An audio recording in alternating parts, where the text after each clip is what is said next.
இன்று சித்திரை மாதத்தில் வந்திருக்கக்கூடிய சங்கடஹர சதுர்த்தி. உங்கள் வீட்டில் ஒரு நல்ல விஷயம் நடக்க இன்று தவறாமல் ஒரு முறை கேட்டு பாருங்கள்.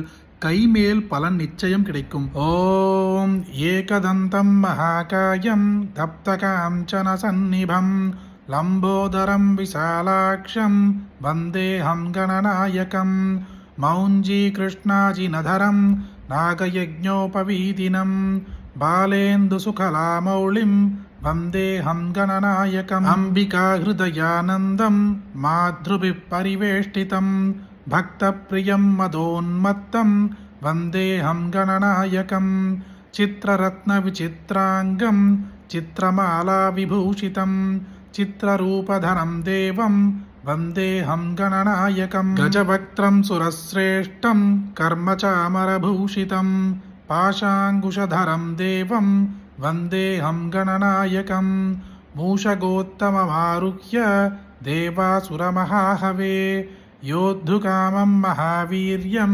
वन्देऽहं गणनायकं यक्षकिन्नरगन्धर्व सिद्धविद्याधरैः सदा स्तूयमानं महाबाहुं वन्देऽहं गणनायकं सर्वविघ्नहरं देवं सर्वविघ्नविवर्जितं सर्वसिद्धिप्रदातारं वन्देऽहं गणनायकं गणाष्टकमिदं पुण्यं यः पठेत् सततं नरः सिद्ध्यन्ति सर्वकार्याणि विद्यावान् धनवान् भवेत् प्रणम्य शिरसा देवं गौरीपुत्रं विनायकं भक्तावासं स्मरेन्नित्यम् आयुष्कामार्थसिद्धये प्रथमं वक्रतुण्डं च एकदन्तं द्वितीयकं तृतीयं कृष्णपिङ्गाक्षं गजवक्त्रं चतुर्थकं लम्बोदरं पञ्चमं च षष्ठं विकटमेव च सप्तमं विघ्नराजं च धूम्रवर्णं तथाष्टमं नवमं बालचन्द्रं च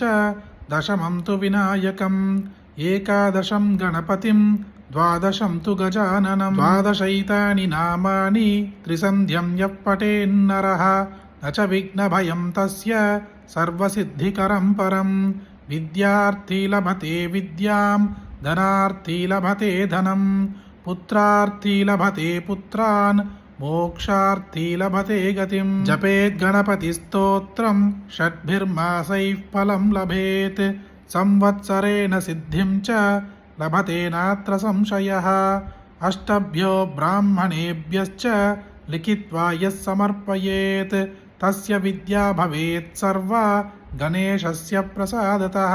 முழுமுதற் கடவுளான மகாகணபதி மட்டுமே அனைவருக்குமே எளிமையாக அருள் பாலிக்க கூடியவர்.